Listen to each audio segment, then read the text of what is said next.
Vamos a conversar sobre economía. Fuera ya de la campaña, fuera ya de todos los miedos que han habido respecto de qué puede pasar con la economía y qué se debe hacer sobre todo. Conversamos con Pablo Bustamante, consultor y presidente de WINAPAC, una ONG que trabaja el tema de comunicación, además de economía. Bienvenido. Gracias, Zenaida, gracias por la invitación. ¿Qué sentimiento en este momento, Pablo? Hay dos opciones, ¿no? Ollanta podría gobernar por las buenas o por las malas. ¿Qué significa eso? Ahora lo hablamos. Podría gobernar con ponderación o con radicalismo, ¿no? Podría gobernar sumando o restando. Yo espero que gobierne por las buenas, sumando y con ponderación. ¿Y por qué digo eso? Porque sus propuestas primigenias, que han durado además 5 años encima del escritorio de Ollanta Humala, representarían una ruptura de las cosas que se han estado haciendo, en lugar de corregir las cosas que no se han estado haciendo bien. Pablo, ¿qué te parece si completamos la lectura? A lo que acabas de decir, podemos añadirle, por ejemplo, que hay un propósito de que eso no es más así, sino que no habiendo tenido la aprobación mayoritaria, como él mismo dijo, tenía que consensuar y por lo tanto ha hecho otros documentos. Podemos sumar, en aras de mirar un poquito más claro el panorama. Eso es justamente gobernar por las buenas. Podemos sumar el que se hayan adosado técnicos de centro, como son los que trabajaron en el gobierno de Toledo. Podemos sumar que Toledo ha dicho que hará una participación vigilante y el mismo Vargas Llosa. ¿A eso le llamas gobernar por las buenas? Exactamente. ¿Qué significaría si fuera así? Yo creo que eso sería una gran oportunidad, ¿no? Eso sería sumar. Eso sería no buscar una fractura y decir empezamos de nuevo, ¿no es cierto? Y por lo tanto las decisiones seguramente van a tener que ser conversadas y analizadas en función de sus pros y sus contras. Pero la orientación fundamental, ojalá, del gobierno sea la de corregir lo que no está bien, ¿no? Por ejemplo, él el domingo pasado, después de todos los documentos que ha firmado, habló otra vez de renegociar los tratados de libre comercio con las llaves del jiu-jitsu, ¿no?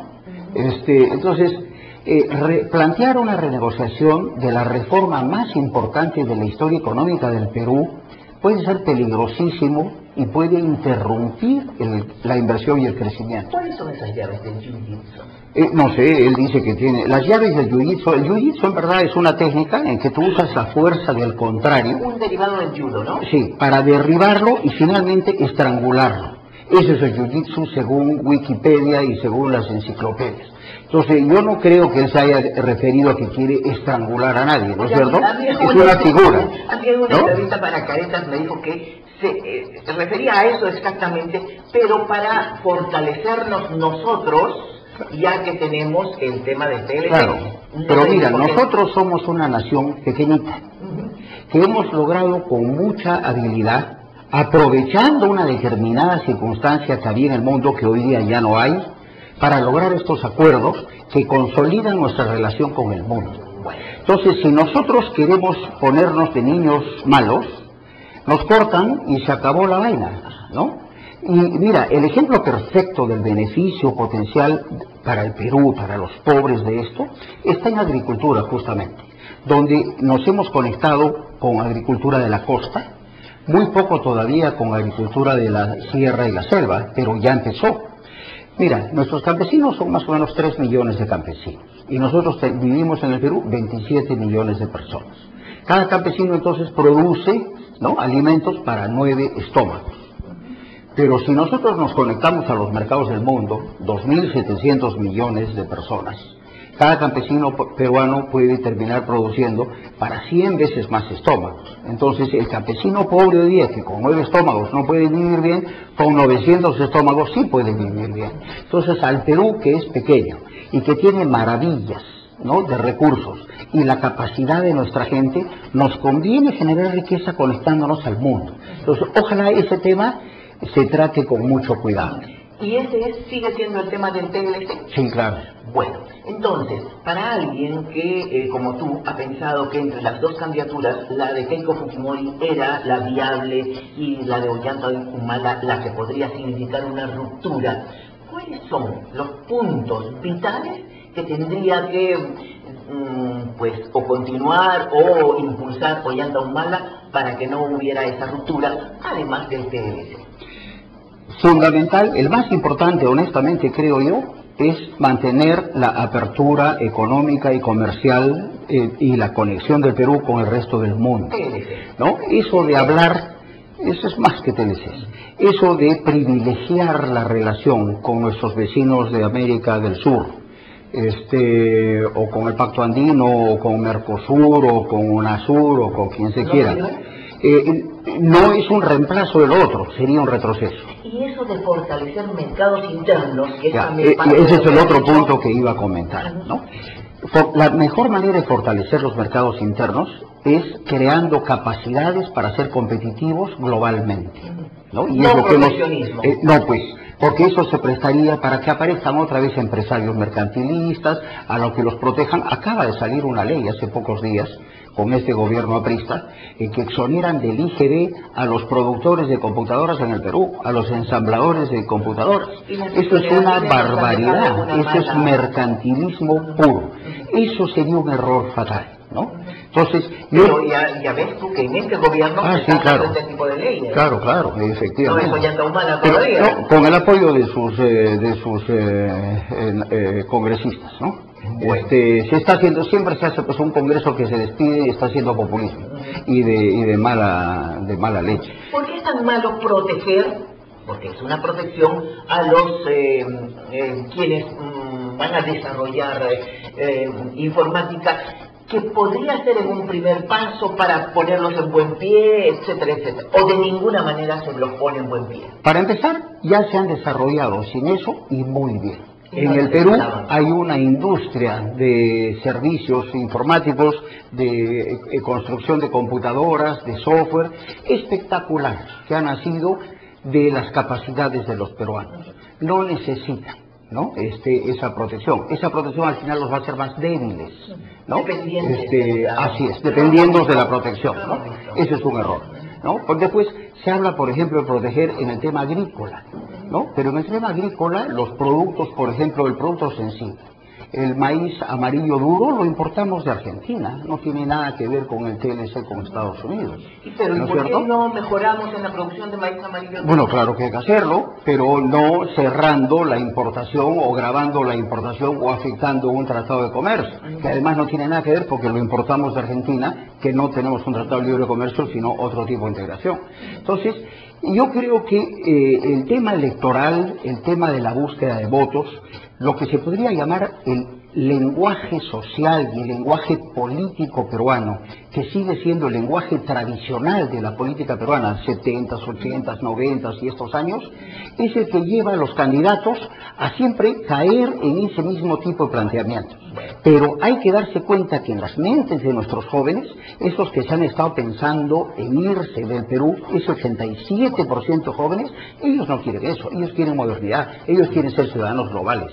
Ollanta Humala ha predicado el cambio de modelo económico. Pablo Bustamante dice que sería un enorme error. Pero y entonces, ¿cómo hacemos con ese enorme descontento de la gente que ha votado por Ollanta Humala? Muy buena la pregunta. Mira, número uno, ya más allá de la batahola, ¿no? de las guerrillas electorales, la verdad es que no solo hemos crecido, se ha reducido sustancialmente la pobreza y también se ha empezado a mejorar la desigualdad, como lo dice el Banco Mundial en su libro de hace un mes y medio o dos. ¿Qué falló para que todos no lo sientan así?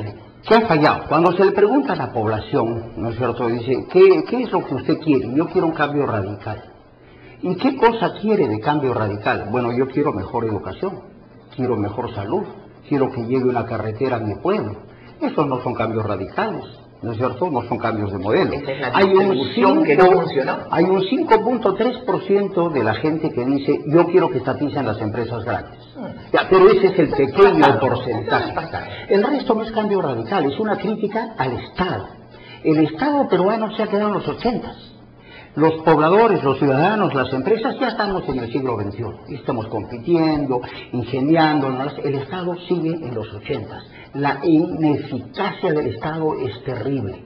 Mira, pero además hay una trampa en la que hemos caído en el verano que yo te quisiera explicar.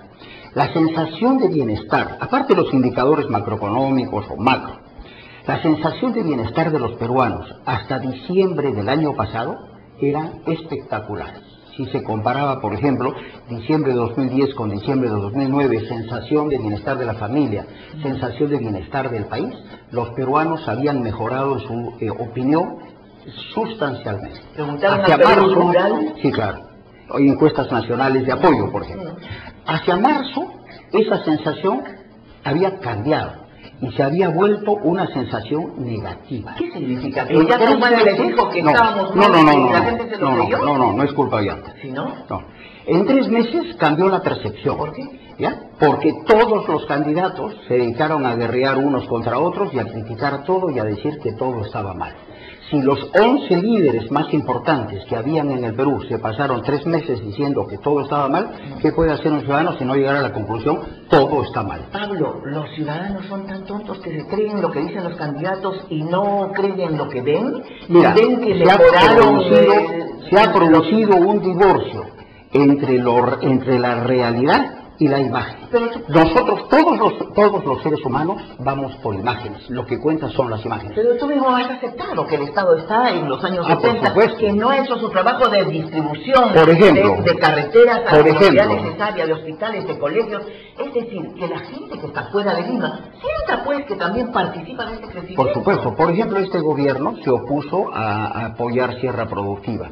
Claro, Conoces de los Yachaques, por supuesto, ¿no? Pero buena parte de los amigos de Humala también se oponen, como Javier Descanseco. Yo tenía un debate con él en Cajamarca. Ojalá, me parecería fantástico, porque eso, por ejemplo, es lo que ha faltado en la Sierra Rural. En la Sierra Rural hay 1.200.000 familias, hay hoy día 45.000 que salieron definitivamente de la pobreza, ya no hay desnutrición, tienen buenos ingresos, pero sobre todo una cosa maravillosa, Zenaida. A diferencia de lo que les da Juntos, que es una propina que salen con la cabeza gacha y con vergüenza, Sierra Productiva les da dignidad, autoestima. Entonces, esas son las cosas que hay que hacer, esas son las cosas que faltan, las que han fallado. Enseñarle a la gente a valer. Por supuesto, que tienen todas las capacidades para hacerlo. De los 2.200 yachaches, que son los profesores, campesinos profesores que van a entrenar a otros campesinos, el 25% son analfabetos.